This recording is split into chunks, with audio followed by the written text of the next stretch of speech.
This is uRoutine's You Are Infinite podcast, the show where host Ed Johnson explores the daily habits, routines and stories of world-class thinkers and doers.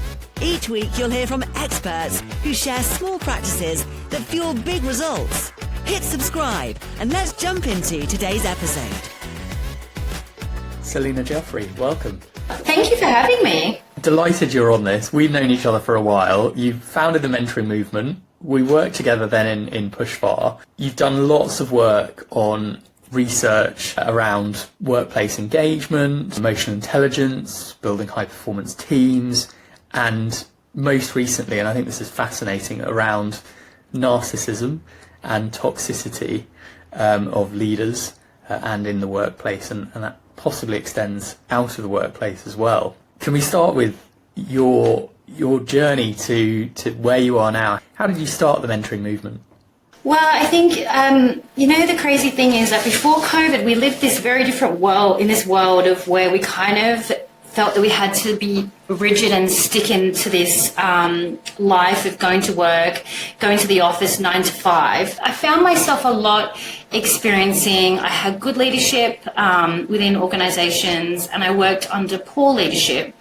And unfortunately, I found myself working under a lot more not positive impact, how could I say that in that way, where COVID hit and I didn't really know what I was doing or where I was going to go, because I was contracting actually funny enough, to a company in the UK, not Pushfar, and that contract ended because of COVID. And so I really found myself wondering, what is it that I truly want to do? Because COVID allowed us that opportunity to really be able to pause and to look at the things that was making me happy and was giving me joy, and then the things that was really impacting me in a negative way. And then I came up with this great idea, which was like a mentoring app. Except someone had already created it, and that was you. Because it was so important to be able to look up to the people that inspire you, and then to be able to learn from them, to be able to, because I've always been into growth and evolving. And so from that, I met yourself, and I mean, we've known each other for 6.5 years now, and you've now moved on from Pushfar, and that's how I came to build the mentoring movement. And you and I worked together, and we're still working together for all this time, and we've never even met in person. So isn't that like the most beautiful thing? Like, that just shows the power of the internet, right? Absolutely, the power of internet and connectivity, and also great people. 6 years plus, working and collaborating together. I think that's pretty powerful, right? Yeah, I agree. And also too, like, how can anyone say that you can't build real connection online? I mean, look, we've worked very intimately and closely together on projects and really big impactful campaigns for clients and things like that. So goodness, that's definitely a myth that we've busted for sure.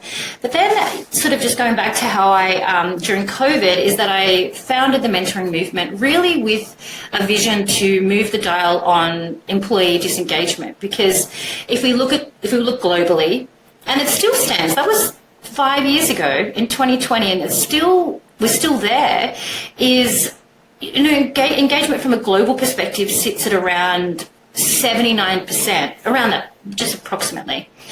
And then if you look at, for example, the Australian market, it's actually higher, which is interesting fact, but very interesting stat. So that was kind of my mission around, is like, how do we improve employee engagement within the workplace? Because we spend thousands and thousands of hours at work, and that time should be spent in a place of impact, purpose, and feeling happy during that time. I mean, life's not perfect, but definitely you shouldn't be spending those times miserable because you're under poor leadership or a really toxic organisation. So I went on to do my MBA during COVID, while everybody was possibly having one or two wines, that I threw myself into study. I did the Founders Institute course, and then I did my master's, and I finished my research project on mitigating quiet quitting, retaining top talent, and also, looking at what are organisations that are doing it right versus the ones that are really failing at that employee engagement piece. And as I kind of delved into the data, it really became very evident that it's important to really build those high trust teams, and underlying high trust and is, sometimes people go, oh God, not that again. But it's so vital to an organisation is having emotionally intelligent leaders, because if they're not emotionally intelligent, what happens is they break down trust. And then from that impacts psychological safety, which then leads to employee disengagement. How does an organisation build high trust and high trust teams? Well, it's very interesting, because what does trust look like? So this is the most fascinating thing about trust. It's not built in big moments. It's not like you and I, for example, work on this project and suddenly, we've achieved really highly and then I trust you. It's really built, and, this stems from like Brené Brown's research around, it's built in micro moments. So those little moments. And if you look at something, for example, someone that you trust, it's when they say something, they back up what they say. They do what they say.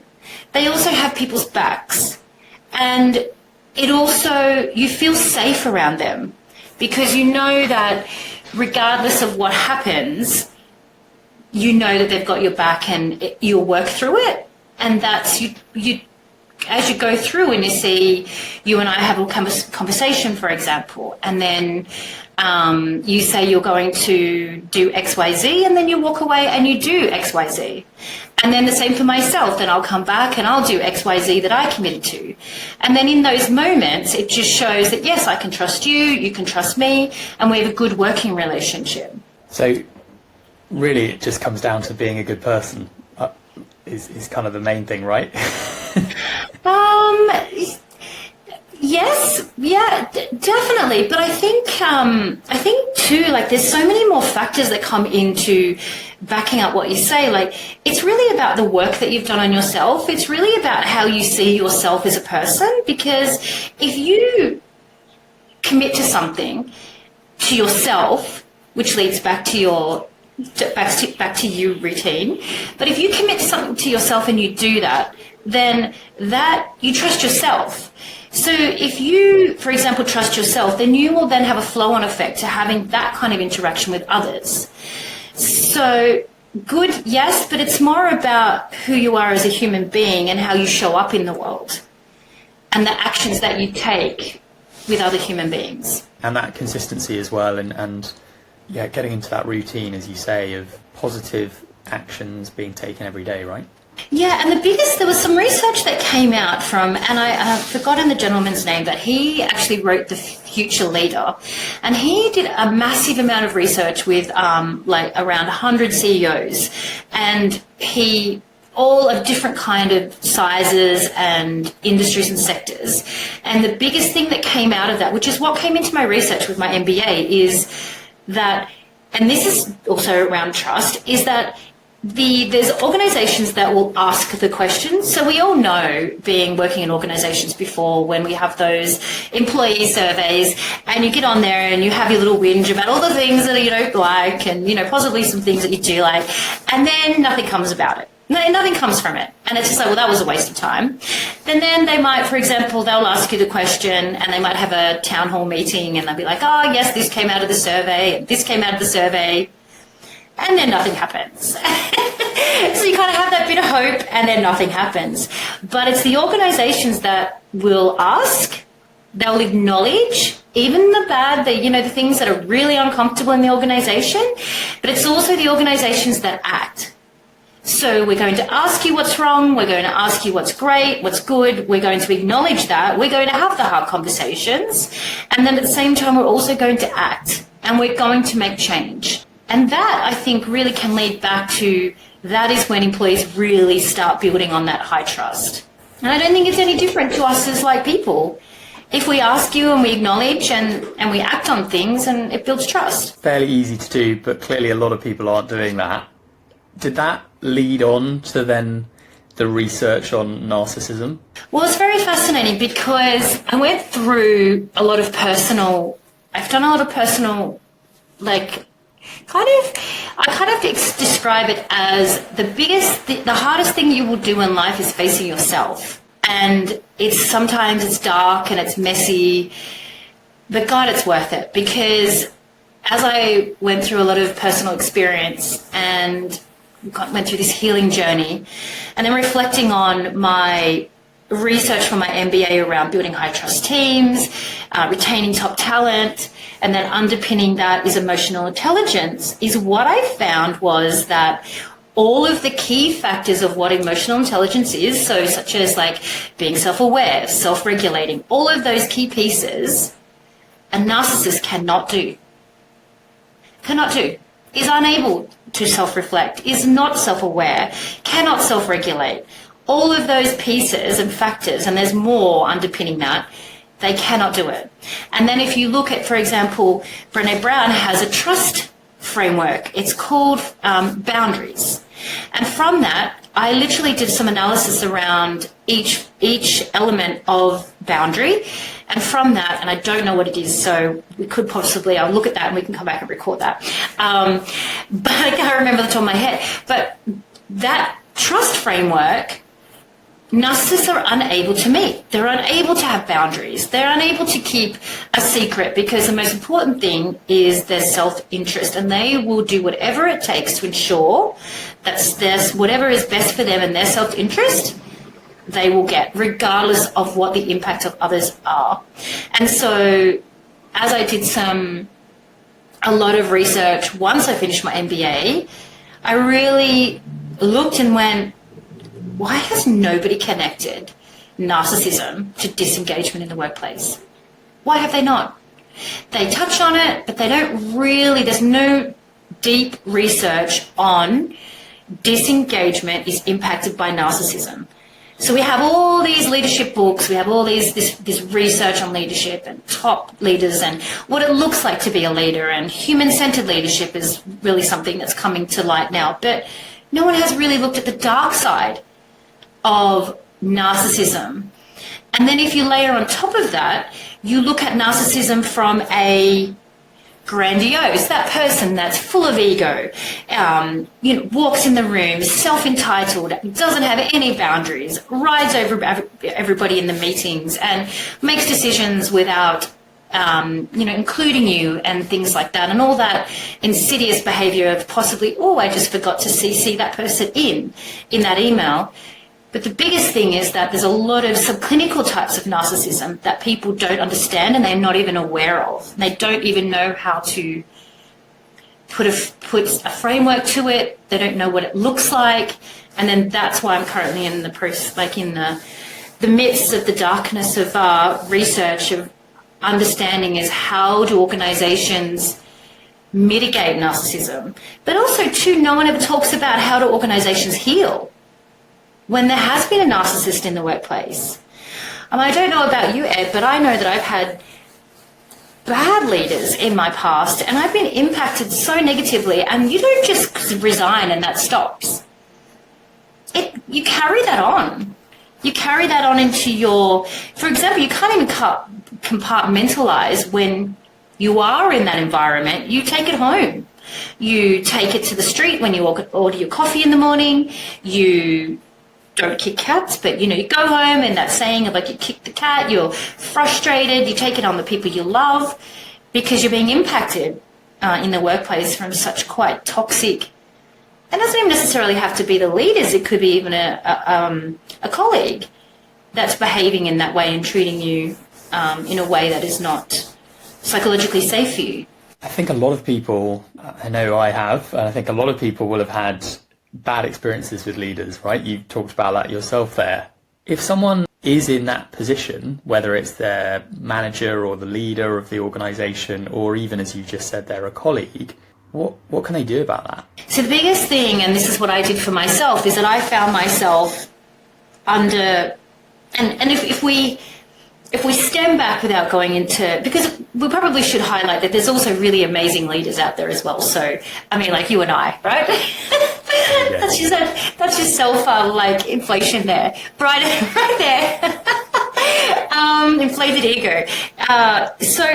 But it's like, if you look at narcissism, narcissism actually stems from childhood.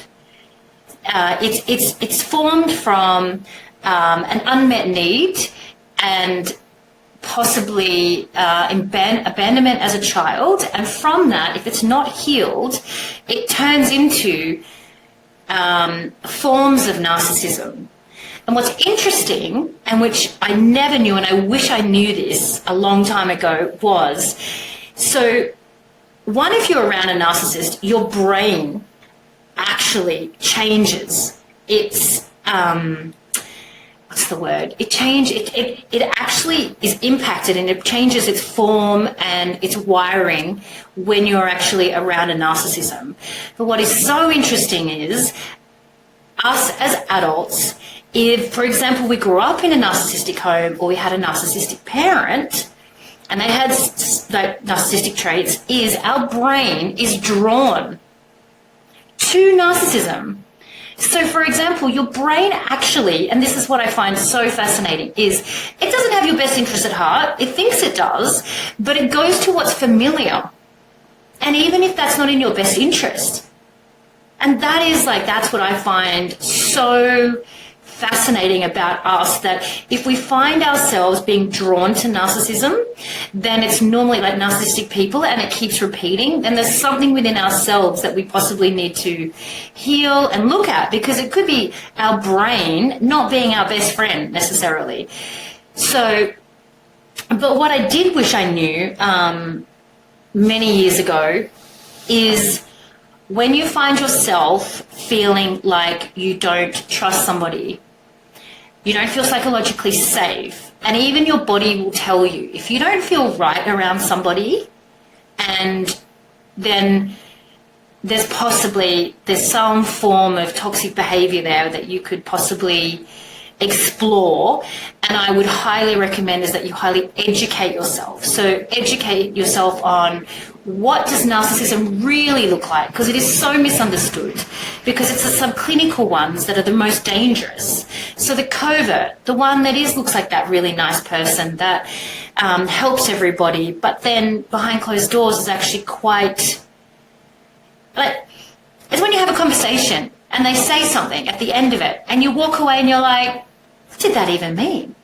What did they mean by that? Or when you walk away from a conversation, you're like, that doesn't add up. And it's those kind of things that your body and your own intuition and your own nervous system is telling you that something's not right. So I would highly recommend is definitely educating yourself, and I would definitely highly recommend that you do not tell anyone that they're a narcissist. And take it from me, I've learned that lesson.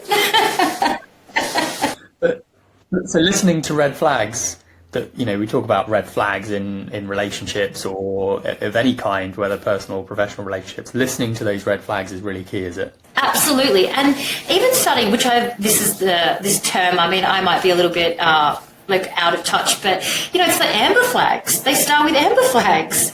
And then if you notice those amber flags, then they'll most likely lead into red flags.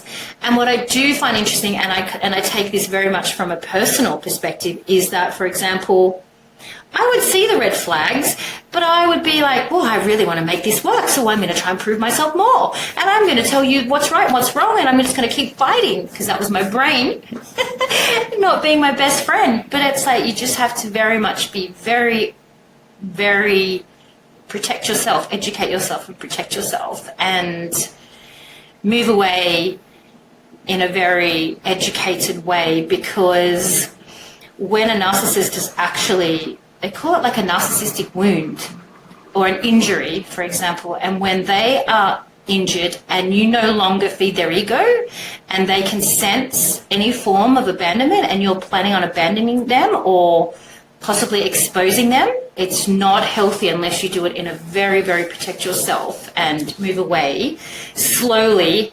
Or another way is like run as fast as you can and don't look back. That's another way, but that's probably not sensible when you're in an organisation because, you're vulnerable. You need that money it's your income. And you possibly have children, you have a wife, a husband, a partner, a dog, cat, all of those, a mortgage, and you need to have that position or that role or whatever you're doing to get income in. And then what happens is you're in a vulnerable position and then they're at a place of power. So you just have to protect yourself, and I would highly recommend educating yourself on it. Definitely some sound advice there, and I think something that I think a lot of people listening will sort of feel like they've probably been in those similar situations, and I know I have in the past as well. If you're looking at an organisation and you're looking at who would make then a good leader, what are the signs? If we kind of take it back to high trust teams that you're talking about earlier, and we talk about trying to avoid promoting narcissists into leadership positions, how does an organisation go about deciding and working that out? Because presumably, whilst narcissism comes with a lot of toxicity and is really bad for employee engagement, because they're so driven and because of a lot of the things that they're willing to do, they potentially perform quite well in organisations. Is that a fair assumption? Firstly, narcissists are they're drawn to leadership roles straight away. So sometimes in organisations, you go into a leadership role because you've earned the role from your skills, you've worked your way up the ladder, for example, and that's how you get into a leadership role. But what even happens worse is there's, different industries, for example, that you land into a leadership role and you are in that role due to the work that you do and carry out. So if you're, without going into industries or sectors, for example, there's a lot of research around certain sectors that if you produce a certain amount of work and you're rewarded for that and things like that is when you go into those leadership roles, which can be even more damaging because leadership skills are not taken into account. So if we go into the cycle of what narcissism looks like, and this is why it's very hard to detect, is the fact that narcissists go through, and this is why there's so much disengagement, is they go through the stage called love bombing. So it's where they come in, you look at them and you're like, this person is wonderful, they've come into the role. And look, I just always have to really say, not everyone is a narcissist.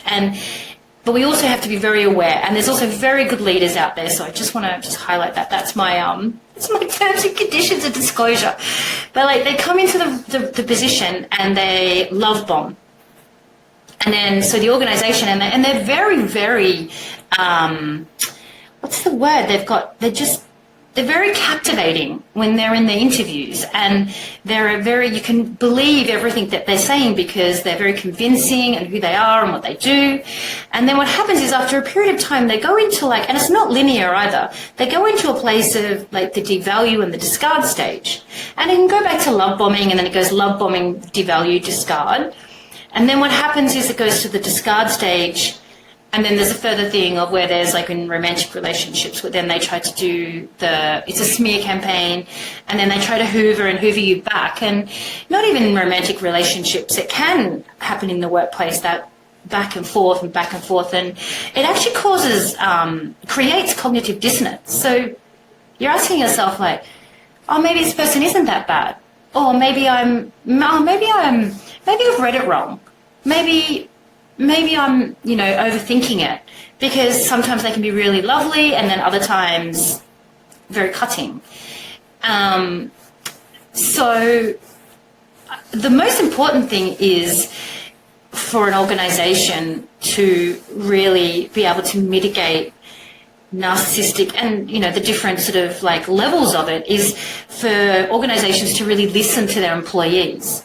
To listen. So when you have those surveys and those one-on-one feedback surveys, if you hear one person or you hear another, that's one bit of feedback. But when it becomes a department is not succeeding, then that's a concern. That's a really red flag around what's happening in this department. But also too, it's important to be aware of that they're very good at managing up and having many faces. So it's very hard to detect. But as we look at everything in the world, it's like the most important thing is the data. So if you're capturing the data on your employees and you can really see a massive, significant change within one department to the other, then that's really where you can kind of start to delve into what's really going on in that. And that's really a red flag. If we look at habits of good leaders and then we look at habits of bad leaders, or routines of narcissists versus routines of high-performing, highly successful, high trust building, most importantly, leaders, what are those habits, what are those daily or weekly things that good leaders are doing and that bad leaders are doing? I think when we look at good leaders, and I know that we can all look back and go, oh, I really love that leader, like that person was really memorable in my career, is I believe the biggest thing for a leader that can build high performing teams is they show up, they're consistent, they have the ability to be vulnerable within the organisation and with their teams. So I don't mean vulnerable as in, coming to the office and talking about all the things that you did on the weekend. It's more about the ability to be able to have a hard conversation, but also say that I completely understand. I've been there before. I know how that feels, and I've got your back, and it's okay that you're feeling that way, but we can work on this together as a team, and we do have each other's backs. And also, if there does become any form of toxicity or certain behaviour, that they squash it really quickly and suppress that, so that the healthy relationships and the healthy behaviours are really have that light shone on them. And then if you look at, for example, toxic leaders, they're not consistent. They will say one thing and do another. They will turn up one day and everything's great, and they'll turn up another day and it's just, look out. For example, if they're in a bad mood, they're unable to sit in a hard conversation and be able to self-regulate. So, for example, if you and I are having a reverse feedback meeting and you say to me, I'm really disappointed in the way that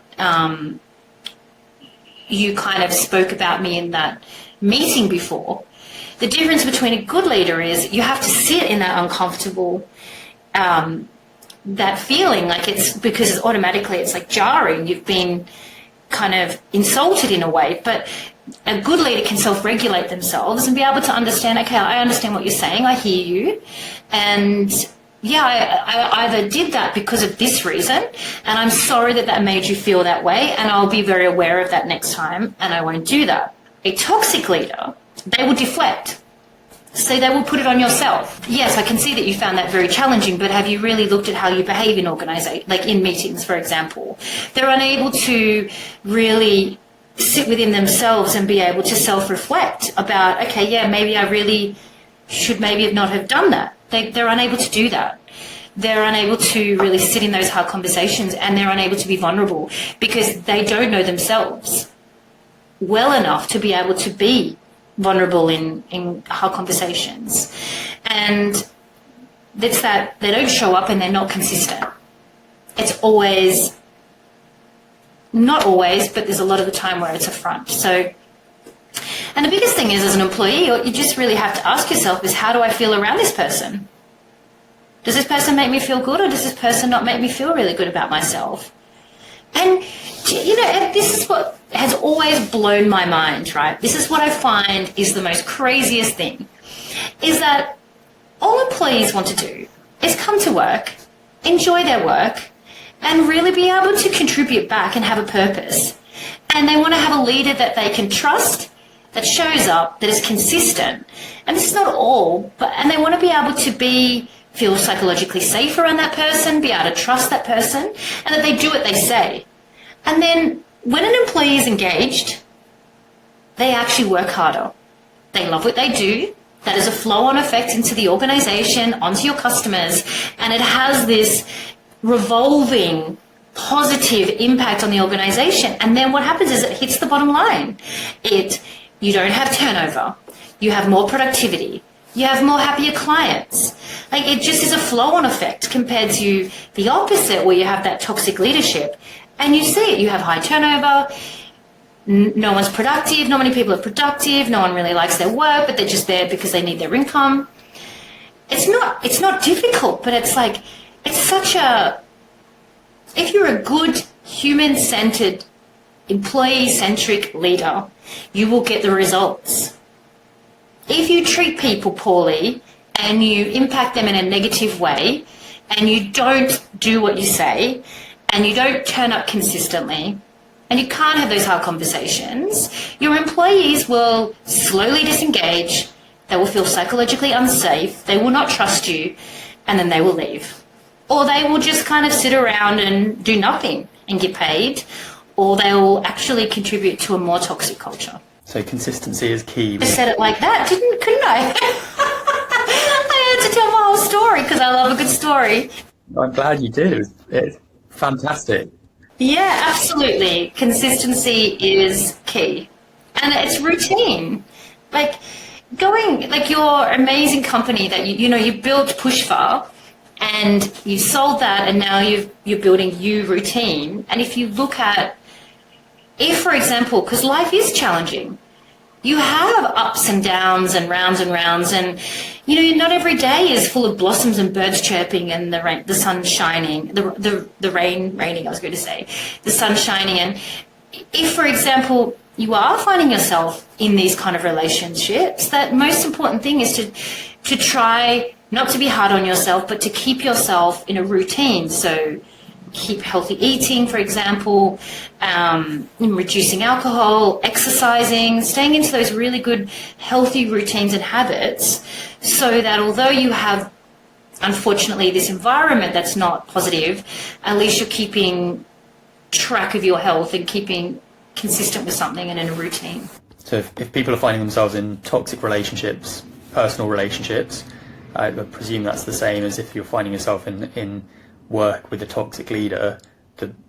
One of the most important things is to keep a solid routine where you've got everything else in control, be that your health, your well-being, your mental state, your fitness, all of those things. Yeah, absolutely. And the more that you can take ownership of those routines, and the more that you can take ownership of, like your self-agency and your own personal growth, and moving away in a very protective way, you can, there is actually light outside of that tunnel, that, once you start working on those routines and moving away from that environment that's not serving you, and moving more towards like healthier, psychologically safe people, that's where you'll really see the rewards. So building that routine to build inner strength to then take action, to move away from toxicity and narcissism. Yeah, and also too, I never underestimate, to be kind to yourself, and you don't always have to be in a consistent routine every day. You don't have to, for example, if you miss one day, it's not the end of the world, and you're not perfect, so you just pick it back up the next day and you keep going. And, sometimes, it's community as well. It's the people around you that keep you motivated, the good people.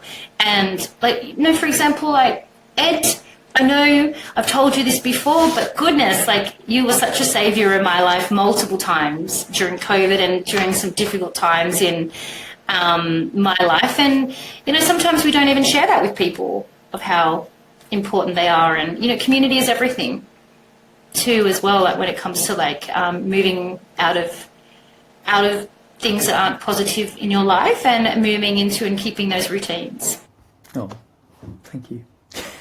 You're so not good at taking compliments. It's so funny. It's so true, though. Terrible. It's true. It's very, and I have made a commitment to myself to be more real and speak from the heart. And it's true. And routines, and I know, for example, doing yoga and and exercise, it's you call your friends, you text your friend, you come into this class, you come into that class, and then you go to a class and you do lots of yoga, and then we'll go for coffee or we'll go for wine, if it's nighttime and things like that, not 10 a.m. in the morning. And it's just surrounding yourself with people that make you feel good. Well, they say that you can survive any job when you're surrounded by people that you get on with, and that is part of a successful team, I suppose. Yeah, I think it's just having each other's back and being consistent and genuinely caring too, as well. And don't underestimate the impact of the simple thing of walking down the street and smiling at somebody that you don't even know. But have you ever walked down the street and somebody smiled at you and you've thought, oh, that just made me feel good? And it's such a basic thing and it's free. It's free and easy, and we should do more of it. I know, maybe that could be someone's routine, is to smile at people. Smile at 5 strangers a day. That could be a commitment on a daily routine. There we go. Yeah, exactly. And I don't have a choice because I have a dog that talks to everybody, so I have to smile at everybody and talk to everybody. Well, Sallina, I'd love to end this by just giving people an opportunity. Where can they find out more about you, what you're doing, the course you're building around narcissistic leaders and toxic relationships and the things that you've learned? How can people find out more about all of that? They can find me on thementoringmovement.com, and we're actually all on LinkedIn under my name, and they can reach out because I'm actually in the process of building micro courses, and the key focus of that is building them around the key pillars of the things that I wish that I'd known.